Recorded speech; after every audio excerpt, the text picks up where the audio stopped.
Or you could go direct to seller, which is going to take a little bit more time. You have to be really consistent. You can't just send a mailer once. You have to do it over and over again for many, many months or even years before you start to get results from that. But finding deals is going to be one of the highest dollar per hour activities that you can possibly put your time on. Okay, so focus on your income, spend some time finding deals. The next thing I would do is spend some time finding money. And this doesn't have to be done as consistently as finding deals, because really, if you find 1, 2, maybe 3 good hard money lenders, you can use those hard money lenders over and over again for pretty much all of your deals. At that point, once you find those hard money lenders, if you want to find different private money or other hard money lenders, the only reason for finding more private money at that point is just to improve your terms. Maybe you could decrease that interest rate. Maybe you could decrease the amount of points that you pay up front. Maybe you have a lender who allows you to pay your points on the back end rather than the front end. So really just improving your terms at that point is the only reason why you're looking for more money. But even at basic hard money terms, which is 12 to 13%, and then 2 to 3 origination points, those are totally fine. I built pretty much my entire business paying 12% and 3 points to my hard money lenders. So if you find a hard money lender who trusts you and who's willing to work with you over and over again, especially if you have a day job, I would argue that focusing on your income and finding deals is going to be a higher dollar per hour activity than just trying to find better terms on the financing front. Okay, so I would spend some time finding money. Next thing I would do is spend some time networking. It's 2026, so there's a lot of ways to build relationships virtually, whether it's through Bigger Pockets or your Facebook groups or, things like that. That's a great way to build relationships, but I like to take it a step further. You get on the phone, actually have a conversation with these people, meet with these people in person, have a coffee, have a beer with those people, and go to networking events. In these networking events, it's a great opportunity to learn how to become a better real estate investor, what issues are other people going through. You can meet these wholesalers, you can meet these real estate agents, you can meet property managers, contractors, hard money lenders. Meeting other vendors is going to be a really good use of your time.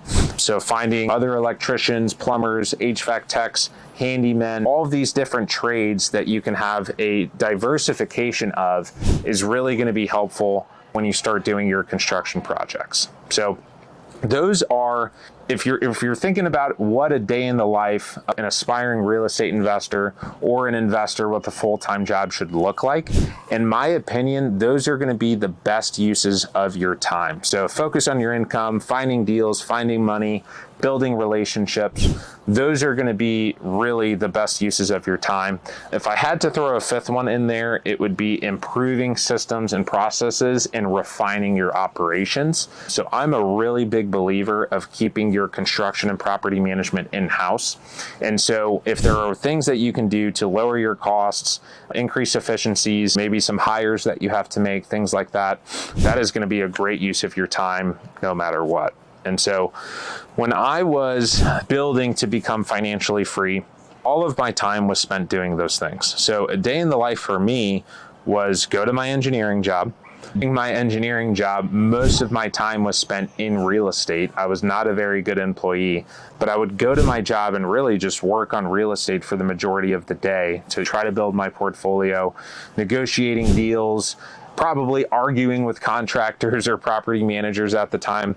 And so I was able to work a lot more on real estate than most W-2 workers because I had flexible sales engineering jobs that allowed me to do that.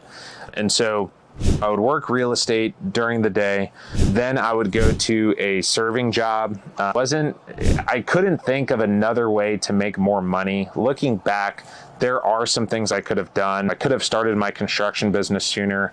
I could have started my property management business sooner. But really, I could have just started leasing for other people if I would have gotten a real estate license. That would have been a great way to just produce more income. But serving was really the best thing I can think of that allowed me to work nights and weekends that didn't have a structured schedule. It had flexibility, and I made decent money. I'd make $200 to $300 a night And if I did that 5 days a week, that was an extra $1,500 a week, which really added up to a substantial $5,000 a month for me, which basically doubled my income at the time. And so it was very much worth my time. So I would do serving. I would maybe be able to squeeze in a few calls if I had to go to the bathroom, if it was an emergency, but I really couldn't do much real estate when I was serving because I was serving. And so that was really primarily for the income. Then after my serving job, I would probably be going to one of my properties. This was later at night, and I would either be painting, laying flooring, installing cabinets, and then I would go to bed. And so depending on the day, if I didn't have a serving shift that day, the entire second half of my day would be spent at a property or meeting with someone, going to a networking event, or what have you. So that was a day in the life for me for pretty much 5.5 years. I did that for a long time. I think people vastly underestimate how much work and how much volume needs to be put into really creating substantial financial freedom in a short period of time. You don't have to be as extreme as me. With the right information and the right blueprint, you really can get there a lot faster and with fewer mistakes. I had a lot of setbacks along the way, contractors taking money, projects going over budget. And so I had to work that much harder for income to make that money back, to put it back into real estate. So that's what it looked like for me when I was creating financial freedom. A day in the life today looks quite a bit different now that I have the financial freedom. I have multiple businesses. I'm focused a little bit more on lifestyle. I have a wife, I have a son, and so my days are a little bit more balanced than they used to be. So depending on the day, I have a construction business. I have an education business where I teach other people how to get into real estate. I have a hard money lending business. I have a property management business, and then obviously I'm a real estate investor. And so depending on the day of the week, I have team meetings. And so Monday mornings is for my construction company. We go through all of our jobs. Tuesday evenings is for, the property management team, for us all to meet. And so a day in the life will look something like company meetings, phone calls with my partner or employees to discuss operations and things that need improvement or things that are changing within the companies. I consistently have one-on-one mentee meetings. And so I have less than 10 mentees at this point in time. Last year, at one point, I had over 20. So I've scaled that back pretty drastically. Just one-on-one meetings with mentees. Those are anywhere from 45 minutes to an hour each. And so there's some prep time that goes into those, and then the meetings themselves. And then mentees ask me questions throughout the week that I need to get to. So that's another use of my time. Another use of my time is actually walking my projects. So any projects that are pending, whether it's a client job for the construction business or my own rental properties or flips, managing the construction of those, looking at doing quality checks for those projects. So that's another use of my time, is walking projects. I think that's a very productive use of my time.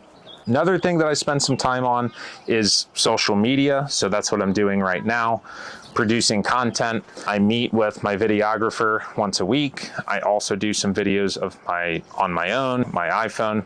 So I spent some hours on that every single week. Another thing that I do is get on podcasts, whether it's other people's podcasts or my own. I do this to build my brand and produce more content. And so the podcast takes some of my time. Another thing that I do just more simultaneously and sort of more on a miscellaneous schedule is meeting with people. So every now and again, I'll sit down and grab coffee. I get requests for picking my brain and coffee all the time now. I deny 90% of the people who ask me for coffee, but the other 10%, if I think it is worth my time, I will meet with those people. If it's something to produce more business or someone who's scaling real estate at the level that I am, I will make time for those people. And then throughout the day, there's just a lot of miscellaneous texts and calls and fires that need to be put out between the hard money business or partner discussing new acquisitions or refinances, or maybe things that are problems or issues that need to be addressed, or fires that need to be put out. So in between this schedule, there's always me being on my phone, texting or calling throughout the day to put out these fires and to move the businesses forward. Other than that, I always make time to work out, spend time with my wife, spend time with my son, play basketball.